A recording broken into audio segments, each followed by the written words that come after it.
Hello, welcome to Health and Happiness, where we discuss more pressing health issues which affects the country community.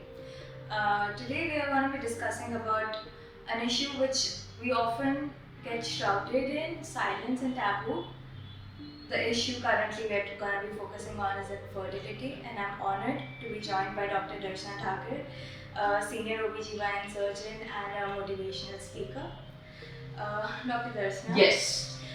let's start with your expertise. Can you give us an overview of the recent studies on infertility and its key findings? Oh, yesterday only while I was coming to the clinic and in the newspaper saw an article that 1 in 14 women is having infertility as reported. And I'm talking from Ahmedabad, Gujarat. There are many factors, medically speaking, when we cannot find the reason on the reports for male and female partner, we say it as undiagnosed infertility. Previously it was known as unexplained infertility. The known causes are issues with sperm count, PCOD, as many young women are battling against it, lack of time to live together because the youth today is having a lot of career opportunities, keep traveling, may not get good kind of time to stay together, and sometimes also issues related to interpersonal communication and other factors, which we'll be talking ahead in the show on the emotional aspect and psychological issues as well. Thank you. Could you please elaborate on certain common misconceptions about infertility which you encounter in your practice? Oh, yes. In this nearly 3 decades of practice, there are many misconceptions that prevail in the society. Some of them are like, my sister has infertility. Will I take a little longer time to conceive? I'm obese. Can I have normal pregnancy? Doctor, I'm having PCOS. Will it affect my infertility? In their family, it's like that. If I get married, will I get into the same situation to face infertility? These are some of the social connected misconceptions. On the part of the reports, if man has little less count of sperm, the oligospermia as we label it, they feel that it's very difficult to be a father now. But let me tell you that out of billions of sperm, what a man needs to be father is just one. Similarly for the female, when they have irregular periods, PCOS, obesity, thyroid, they get scared. And the societal conditioning or some kind of misbelief make them think that it might be difficult for me to conceive. So I will say fear as a factor that has been constantly playing in the mind of the people, and that needs to be addressed. As a motivational speaker, what advice do you give to women and couples who are struggling with infertility? Take a pause, look within, find out the problems. Sometimes it happens that nearly 40% of the cases of infertility, couples who are unable to conceive, all the files and the reports are normal and still they don't conceive. And they are indeed difficult cases for the healthcare professionals because we have nothing to label that why are they not conceiving except Nasi, wait and watch, time. But let me tell you that beyond the lab reports, there are many things.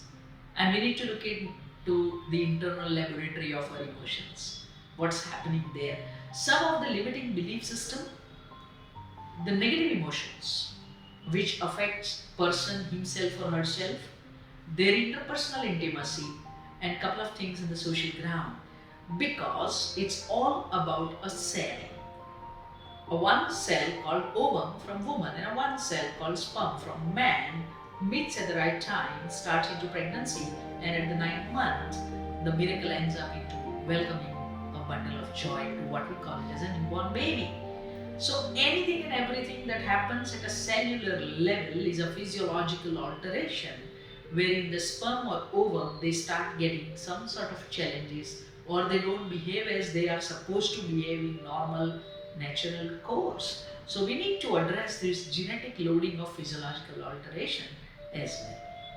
How important is it to have a support system while dealing with infertility? Oh, it is the huge need and I would say the unmet need. Because the generations above also has their emotions, their ideas, their thinking pattern about pregnancy and infertility, and all of us are aware that maybe 2 generations above us, if the couple could not conceive, they were happening of the remarriages or the divorces. बच्चा पैदा नहीं हो रहा है, शादी दूसरी कर लो. All of us could have listened to such stories. Today the scenario has changed, but any kind of social pressure to conceive is a huge barrier to conceive. Let it flow. Even I see in my practice that young girls are having phobia about pregnancy and delivery, and sometimes they cannot speak up. So दूसरा important ये है कि मन की बात बोल दिया करो, even if you are not prime minister. What are some important effective coping mechanism strategies for managing emotional and psychological stress of infertility?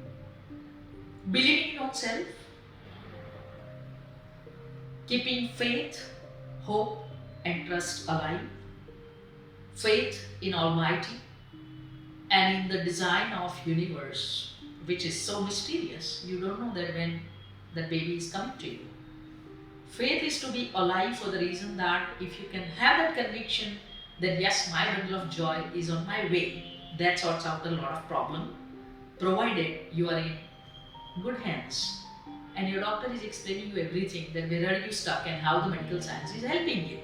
So we doctors can help you with the medical science, fertility enhancing surgeries in cases of need, and there are wonderful molecules and medicines. But let us not undermine the role of psychological aspect to manage emotions, to handle, manage and release if need be. Alternative therapies, relaxation, pranayam, yoga, everything has a role to play. Whatever makes you happy, do that. That ultimately will get into the benefit of conceiving. Finally, what message would you like to share with our viewers who might be facing infertility challenges? If you have anything on the report, have super confidence in your doctor, whosoever is treating you. Have faith. 2. Believe in your own self and just be open and willing to receive from the abundance of universe. If there is a child in your destiny, no one can stop that. No report can undermine that possibility. Lage raho, have faith in your doctor, have good belief into your own self, and be ready to receive your bundle of joy. That's it. All the very best. Thank you for your valuable insight. This has been an enlightening discussion. And to our viewers who are, if you know someone who's struggling with infertility, please seek support. You don't have to go through this alone. Thank you so much. And we are there for you. We are there for you. Thank you so much.